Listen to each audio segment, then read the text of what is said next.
बघा त्या सर्वेच्या ऐशी की तैशी बरं का, त्या सर्वेचा सुरनळा करा आणि ज्यांनी केलेत ना त्यांच्याच हातात घाला सर्वे म्हणजे हातात. हे सर्वेवाले जे आहे ते पेड लोक असतात सगळे. आम्ही पण त्या सर्वेवरती विश्वास ठेवत नाही पहिल्यापासून. हरियाणामध्ये काय झालं,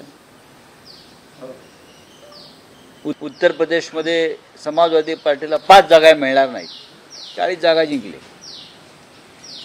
मोदींना 400 जागा मिळणार, बहुमतसुद्धा मिळालं नाही. लोकसभेला महाविकास आघाडीला आम्हाला 10 जागा मिळणार नाही, 31 जागा जिंकलो. तर सर्वेच्या 80 की 83.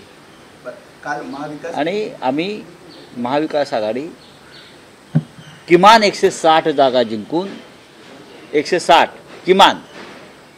आम्ही काल सगळे एकत्र बसलो. साधारण महाराष्ट्रभरातला निवडणुका, मतदान, कौल या संदर्भात मी, जयंतराव पाटील, बाळासाहेब थोरात, अनिल देसाई होते सोबत आमच्या, आम्ही सगळे बसलो आणि सीट टू सीट असेसमेंट केल्यावरती असं लक्षात आलं आमच्या की 160 जागा आम्ही सहज जिंकतो आहे महाविकास आघाडी म्हणून. 160 जागा जर आम्ही जिंकतो, हे सर्व कोणी आणि कसे केले? हे काय कुठले एक्झिट पोल, कुठल्या तरी कंपन्या येतात एक्झिट पोल करतात. आमचा विश्वास नाही. आम्ही 26 तारखेला सरकार बनवतो आहे. ज्या प्रकारे काल बैठक झाली असं कळते की काही अपक्ष जे बंडखोर आहेत त्यांना सुद्धा संपर्क साधण्याचा प्रयत्न केला, जे जिंकून येऊ शकतील किंवा त्यांची क्षमता नाही. बघा की सरकार अधिक मजबूत करायचं असेल तर जिथे सत्ता असते तिथे अपक्ष येतात किंवा लहान पक्ष येतात. पण आमच्याबरोबर शेतकरी कामगार पक्षाचे आमदार येतील, आमच्याबरोबर समाजवादी पार्टीचे आमदार येतील, आमच्याबरोबर डावे पक्ष आहेत, कम्युनिस्ट निवडून येत आहेत. जीवा पांडू गाबित निवडून येत आहेत, विनोद निकोले डहाणूला निवडून येतात, शेका पक्षाचे आमदार निवडून येत आहेत, समाजवादी पार्टीचे आमदार निवडून येतात. हे सगळे महाविकास आघाडीचे घटक आहेत. याशिवाय काही अपक्ष आमच्याबरोबर आतापासूनच त्यांनी आम्हाला पाठिंब्याची इच्छा व्यक्त केलेली आहे.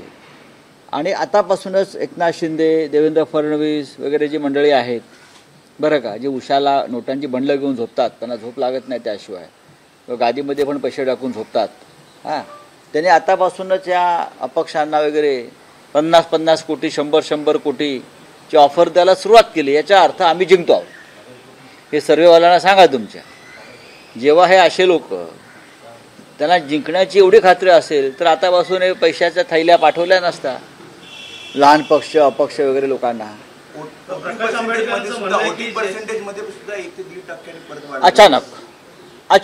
अचानक वाढ होते. कुठे 4% होते, काही राज्यामध्ये हरियाणामध्ये 6% वाढ झाली, लोकसभेलाही झालं. हा काय खेळ आहे? हा निवडणूक आयोगाने समजून आम्हाला एकदा सांगायला पाहिजे. आम्हाला त्यांनी मार्गदर्शन केलं पाहिजे की अचानक 2-4% कसे वाढतात आणि मग 2-4%च्या आधारावर भाजपच्या जागा कशा वाढतात. हा एक जो खेळ आहे हा एकदा निवडणूक आयोगाचे जे 3 वीर बसलेले आहेत खुर्च्यांवर त्यांनी आम्हाला समजून सांगावं महाराष्ट्राला आणि देशाला. महिलांचं वोटिंग जास्त झालं पुरुषांपेक्षा अनेक मतदारसंघामध्ये. चांगली गोष्ट आहे. महिलांनी मतदानाला जर टक्का वाढला असेल तर नक्कीच आम्ही त्याचं स्वागत करतो. असं म्हणते की लाडक्या बहिणींनी आम्हाला मतदान केले आणि त्यामुळेच हा टक्का वाढला. लाडक्या बहिणींची मतं आपण विकत घेतली आहेत का? लाडक्या बहिणी ह्या फक्त तुमच्याच आहेत का? उद्या कळेल ना. माझं असं म्हणणं उद्या कळेल. कोणाला काय म्हणायचं आहे. लोकशाहीमध्ये त्याला स्वातंत्र्य आहे सांगण्याचं, बोलण्याचं, लिहिण्याचं. जेवढं स्वातंत्र्य गौतम अडाणीला आहे गुन्हे करून सुटण्याचं, ते स्वातंत्र्य सगळ्यांना आहे. बोलण्याचं, खोटं बोलण्याचं. सरकार ज्याचं येईल त्याच्यासोबत प्रकाश आंबेडकर जायला तयार आहे का? वाटतं तुम्ही घेणार का त्यांना? बघा, प्रकाश आंबेडकर हे एक लोकशाही मानणारे नेते आहेत. त्यांचे जर 50-60 आमदार निवडून येत असतील आणि गरज लागली 50-60 आमदारांची तर आम्ही नक्की, आणि महाराष्ट्राचे महत्त्वाचे नेते आहेत ते प्रकाश आंबेडकर साहेब, आम्ही नक्की त्यांचा विचार करू. काय विचार करायचा नाही. लोकसभेला सुद्धा आम्ही प्रयत्न केला, ते आमच्यावर राहावेत. विधानसभेसाठी आम्ही आंबेडकर साहेबांचा प्रयत्न केला. नाही, त्यांचंच म्हणणं आहे की ज्यांची सत्ता आहे त्यांच्याबरोबर राहणार. आमची सत्ता येते, त्याच्यामुळे आंबेडकर साहेब आमच्याबरोबर नक्की राहतील. राष्ट्रपती लागू शकते सरकार जर स्थापन नाही नाही, असं आहे की भारतीय जनता पक्षाचा एक डाव आहे. त्याने आम्हाला सरकार बनवण्यासाठी फार कमी वेळ दिला. उद्या निकाल लागतील, संध्याकाळ, रात्री, मध्यरात्रीपर्यंत. मग 24 आणि 25 तारखेला आपापले आमदार, महाराष्ट्र खूप मोठा आहे हो, मग इथे आमदार पोचतील, तिन्ही पक्षाच्या विधिमंडळ पक्षाच्या बैठका होतील, विधिमंडळ पक्षाचे नेते निवडले जातील, ताबडतोब सरकार स्थापनेचा दावा केला जाईल. तरीही राजभवनामध्ये भारतीय जनता पक्षाच्या शाखा असल्यामुळे किंवा केंद्रीय गृहमंत्रालयात त्यांचा कारभार भाजपचा असल्यामुळे ते आम्हाला अडथळे आणण्याचे प्रयत्न करते. नक्कीच आमच्या वाट्याला बहुमत आलं तरीही ते तो प्रयत्न करतील. आम्ही सर्व अडथळे पार करून महाराष्ट्रामध्ये महाविकास आघाडीचं सरकार स्थापन करू. सरकार स्थापन करण्यापासून आम्हाला कोणीही रोखू शकत नाही. खबरदारी म्हणून तुमचे सगळे आमदार उद्याच तुम्ही बोलवलं असं कळतंय. नाना पटोले सुद्धा म्हणतात की एकत्र आम्ही सगळे आमदार असं ठरवलंय काल की आमचे जे निवडून आलेले आमदार आहेत त्यांना एकत्र मुंबईत आणणं गरजेचं आहे. ग्रामीण भागातल्या अनेक आमदारांना मुंबईत निवास व्यवस्था नाही. नवीन आमदार येते, जुने आमदार असतात, त्यांची काहीतरी व्यवस्था असते. पण ग्रामीण भागातून गडचिरोलीपासून चंद्रपूर, नांदेड नवीन आमदार निवडून येणार, ते मुंबईत राहणार कुठे एकत्र? त्यांची निवास व्यवस्था आम्ही एकत्र करावी असा एक आमचा काल निर्णय झालेला आहे. सर, कल आप लोगों गुलाबराव की म्हणतात की अपक्षांची गरज नाही आम्हाला. क्या चर्चा हुई थी? क्या जो है स्वतःची जो सीट- विधायक संभावित एक जीत मिनिट, कर आएंगे एक उनको मिनिट. मुंबई तुमचा लाने प्रश्न का- काय? म्हणतात की अपक्षांची गरज नाही. आम्ही कोणते स्वतः गुलाबराव? पाटील बघा तिथे गुलाबराव देवकर जिंकून येत आहेत, त्याच्यामुळे त्यांचीच गरज पडणार नाही. जळगाव ग्रामीणमध्ये माझ्या माहितीनुसार राष्ट्रवादी काँग्रेसची तुतारी वाजते आहे, महाविकास आघाडीची, आणि गुलाबराव देवकर तिथे निवडून येत आहेत. त्याच्यामुळे त्यांची गरज आहे की नाही सरकार स्थापनेत हे त्यांनी ठरवायचं. आप बोलिए. सर, ये कल आप लोगों की एक जो है ग्रैंड हयात होटल में मीटिंग हुई थी, आज भी आप लोगों की कुछ मीटिंग होने वाली है. क्या इसमें प्लानिंग हो रही है कि जो विधायक संभावित जीत कर आएंगे देखिए, उनको मुंबई में संभावित कैसे उम्मीदवार किया जो जाए? है, एक बात यह है कि कल सुबह से नतीजे आएंगे. हमें पूरा विश्वास है कि हमें बहुमत प्राप्त होने जा रहा है. 160-165 तक हम विधायक हमारे चुनकर आएंगे. महाराष्ट्र बहुत बड़ा राज्य है, दूर दरार से लोग चुनकर आएंगे. मुंबई में आने के बाद उनके लिए रहने के लिए जगह नहीं है, कहाँ रहेंगे वो, भागम भाग होगी, उनके ऊपर प्रेशर रहेगा ये लोगों का, खोके वालों का.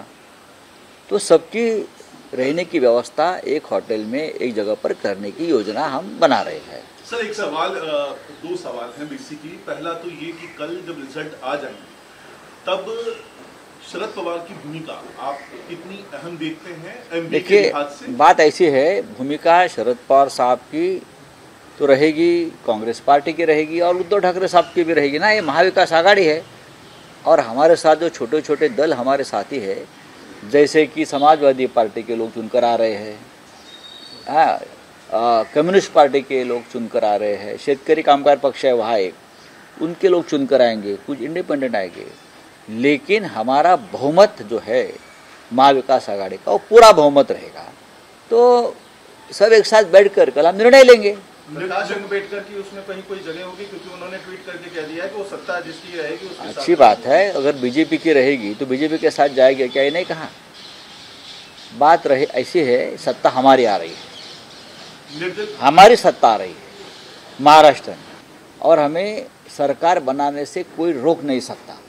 राउत सर, सवाल आपसे ये है, निर्दलीय और बागी उम्मीदवार, ये दो अलग अलग कैटेगरी हैं, इनके लिए आपकी क्या योजना है? सबसे पहले मैं ये कहूँगा कि हमारे 3 पार्टी के 160 लोग चुनकर आ रहे हैं. 160 कांग्रेस, शरद पवार साहब की एनसीपी और उद्धव ठाकरे के नेतृत्व वाली शिवसेना, और हमारे छोटे छोटे घटक दल हैं, उनके 160 विधायक हमारे चुनकर आने के बाद में हम विचार करेंगे ना अभी. लेकिन हमारा सबके साथ संपर्क है. मैं किसी को बागी नहीं मानता हूँ. चुनाव लड़ना सबका अधिकार है, कोई बागी नहीं है. चुनाव लड़ना सबका अधिकार है. कोई इंडिपेंडेंट लड़ता है, कोई छोटे छोटे दल का सहारा लेकर लड़ते हैं. जो लोग मजबूत स्थिति में है वो सभी के साथ हमारा डायलॉग चल रहा है. मुख्यमंत्री के चेहरे को लेकर कहीं कोई चर्चा हो रही है सर? जो आप लोगों ने कल बैठक की उसमें कहीं कोई चर्चा हुई चेहरे को लेकर? क्योंकि कांग्रेस की तरफ से सबसे ज्यादा सीटें उनकी हैं और जीत का दावा किया जा रहा है, सबसे ज्यादा नंबर उनके आएंगे। और जो फॉर्मूला आप लोगों की तरफ से किया गया था कि जिसकी जितनी ज्यादा, ऐसा कोई फॉर्मूला अब तक बना नहीं था और ना बनेगा। सब मिलकर नेता चुनेंगे, मुख्यमंत्री पद का नेता चुनेंगे, सब मिलकर बैठेंगे। कोई फार्मूले के बारे में अब तक चर्चा नहीं हुई है। सर हयात हॉटेलमधली बैठक पार पडल्यानंतर तुम्ही जयंत पाटील आणि बाळासाहेब थोरात यांनी एकाच गाडीतून हो जातो ना आम्ही। गाडीचं स्टेअरिंग जयंत पाटील आमची महाविकास आघाडी ही एकत्रच प्रवास करते। गेल्या 3 वर्षापासून आपण पाहिला असेल, 3-4 वर्षापासून महाविकास आघाडी ही स्वबळावर सत्तेवर येते आणि जे गाडीत बसले होते त्यातला प्रत्येकजण निष्णात ड्रायव्हर आहे, सारथी आहे। आता त्या गाडीमध्ये अजून कोणी बसणार आहे का ते आता उद्या कळेल तुम्हाला। राऊत साहेब हे सूचक आहे का की जयंत पाटलांच्या हाती स्टेअरिंग होते? हे सूचक कसं आहे, ते उत्तम ड्रायव्हर आहेत, त्यांना उत्तम वाहन चालवता येतं, हा माझा अनुभव आहे। आणि काही लोकांना ड्रायव्हिंग हे त्यांचं पॅशन असतं। अनेक लोक नेते आहेत ते स्वतः ड्रायव्हिंग करतात। राऊत साहेब, जर जयंत पाटील हे उत्तम वाहन चालवत असतील तर ते उत्तम राज्यही चालवू शकतात का नाही चालवू शकणार ते राज्य उत्तम? महाराष्ट्रामध्ये महाविकास आघाडीमध्ये एकापेक्षा एक उत्तम। उद्धव ठाकरे यांना सरकार चालवायचा अनुभव नव्हता, त्यांच्या इतकं उत्तम सरकार कोणीच चालवलं नाही महाराष्ट्रामध्ये। म्हणून तर आम्ही म्हणतो ना की त्यांच्या नेतृत्वाखाली आम्ही सरकार बनवण्याचा प्रयत्न करू म्हणून। तो सर ये माना जाए कि आपकी तरफ से उद्धव ठाकरे के लिए जैसा ठीक है, वो आप अगर मगर की बात नव्हती। मुख्यमंत्रीबाबत चर्चा झाली नाहीये, संजय राऊत काही बोलतात असं कोण म्हणताय? नाना पटोले म्हणतात। पण मी कुठे म्हणालो चर्चा झाली म्हणून? कालपर्यंत ते म्हणत होते मी मुख्यमंत्री राहावा, कोण? नाना पटोले। हो, पण मी असं म्हणालो का चर्चा झाली मुख्यमंत्री पदावर? आम्ही म्हणालो की सरकार स्थापनेबाबत आमची चर्चा झालेली आहे। त्यांचं ते काय म्हणतात त्याच्यावरती मला उलट तपासणी घेऊ नका, सॉरी। राऊत साहेब, आणखी एक विषय आहे महाविकास आघाडीतला, दक्षिण सोलापूर मधला जो वाद आहे तो इतका चिघळला आहे की एकमेकांची गाडी फोडणं, घरं फोडणं इथपर्यंत भाषा गेलेली आहे। नाही, त्याच्याविषयी माझ्याकडे काही माहिती नाही। दक्षिण सोलापूरची जागा ही शिवसेनेला अधिकृतपणे सुटल्यावर तिथे अधिकृत उमेदवाराचं जे आहेत महाविकास आघाडीचे त्यांचं सगळ्यांनी काम करणं अपेक्षित होतं। महाराष्ट्रात ठिकठिकाणी असे काही प्रकार झाले की जागा ज्यांना सुटली त्या उमेदवाराच्या मागे शिवसेना किंवा राष्ट्रवादी काँग्रेस ठामपणे उभी राहिली। काही अपवाद आहेत, त्या संदर्भात आम्ही उद्या निकाल लागल्यावरती एकत्र बसून चर्चा करू। सुशील कुमार शिंदे, प्रणिती शिंदे यांच्या फोटोला जोडी मारण्यापर्यंत बघा, आंदोलन केलं। लक्षात घ्या की हे का घडतंय हे एकदा आम्हाला तपासून पाहावं लागेल। सुशीलकुमार शिंदे ज्येष्ठ नेते आहेत, त्यांच्या बाबतीत असं घडू नये, पण का घडलंय, लोक का संतापले आहेत, लोक का चिडले आहेत, या संदर्भात आम्हाला माहिती घ्यावी लागेल। माझ्याकडे त्याविषयी पूर्ण माहिती नाही। 2019 के चुनाव में आपका जब भी आपसे बात होती थी तो आपका एक डायलॉग होता था, बड़ा वायरल भी हुआ था, मुख्यमंत्री शिवसेना का। ये मैं कल के बाद हम सब उम्मीद कर रहे हैं कि अगला नहीं, ये जब मैंने बात कहा था तो चुनाव के नतीजे आए थे। तो अब अगला चुनाव के नतीजे आएंगे। मैंने पहले भी कहा कि कल 10 बजे के बाद मैं कहूँगा कौन मुख्यमंत्री बनने जा रहा है। नाही, पण राऊत साहेब, आणखी एक आहे की महिलांचं मतांचं प्रमाण वाढलेलं आहे, तर हा लाडकी बहीण या योजनेचा इम्पॅक्ट, महिलांचं मतदान वाढलं असेल तर आम्ही त्याचं स्वागत आणि कौतुक करतो। महिला जागरूक झालेल्या आहेत की 1500 रुपये देऊन कोणी आम्हाला विकत घेऊ शकत नाही आणि त्या गुलामी विरुद्ध त्यांनी बहुतेक बंड करून मोठ्या प्रमाणात महिलांनी मतदान केलं आहे। उद्या कळेल काय आहे ते। महिलाओं ने अगर ज़्यादा वोटिंग किया है तो उसका स्वागत करना चाहिए। ये लोकतंत्र है, डेमोक्रेसी है, और अगर युवा मतदार महिला वोटिंग को आती है तो उनका स्वागत करना चाहिए। महाराष्ट्र में योगी जी का राज नहीं है कि जो पुलिस वाले रिवॉल्वर दिखाकर महिलाओं को वोट करने से रोकते हैं। देखा ना आपने मीरपुर में क्या हो गया। हाँ, ये महाराष्ट्र है, यहाँ महिलाओं को वोट करने का पूरा अधिकार है। महाविकास आघाडीला सरकार स्थापनेसाठी अपक्षांची मदत घ्यावी लागू शकते का? 160 जागा आम्ही जिंकतोय। आकडा काय आहे? 160. आम्ही जे काल एकत्र बसून असेसमेंट केलं आहे प्रमुख नेत्यांनी, मी असेन, माझ्याबरोबर अनिल देसाईजी होते, आमचे बाळासाहेब थोरात, जयंतराव पाटील, आम्ही काल प्रदीर्घ आमची मीटिंग झाली. मग आम्ही माननीय उद्धव साहेबांना भेटायला गेलो, तिथे चर्चा केली. त्यानंतर जयंतराव आणि बाळासाहेब थोरात हे माननीय पवार साहेबांना भेटायला गेले, तिथे चर्चा झाली. आज मी पवार साहेबांना भेटण्याची शक्यता आहे. आमचं पक्क मत आहे आणि विश्वास आहे, आम्ही 160 जागा जिंकत आहोत.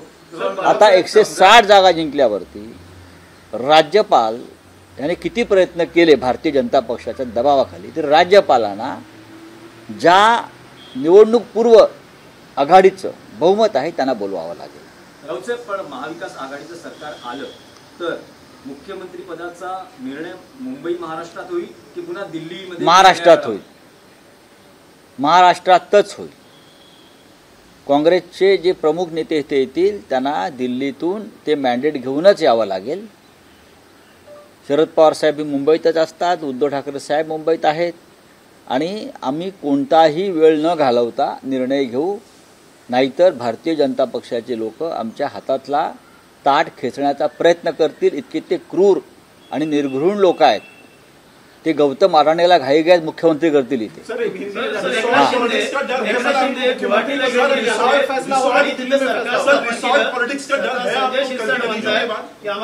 हमको किसी का डर नहीं है, हमको किसी का डर नहीं. एकनाथ शिंदे गुवाहाटीला घेऊन सरकार ते बहुतेक मणिपूरला जातील. मणिपूरला गौतम अडाणींनी 2-4 रिसॉर्ट बांधलेले आहेत. महाविकास आघाड़ी के मुख्यमंत्री का फैसला महाराष्ट्र में होगा, मुंबई में होगा. एबीपी माझा, उघडा डोळे बघा नीट.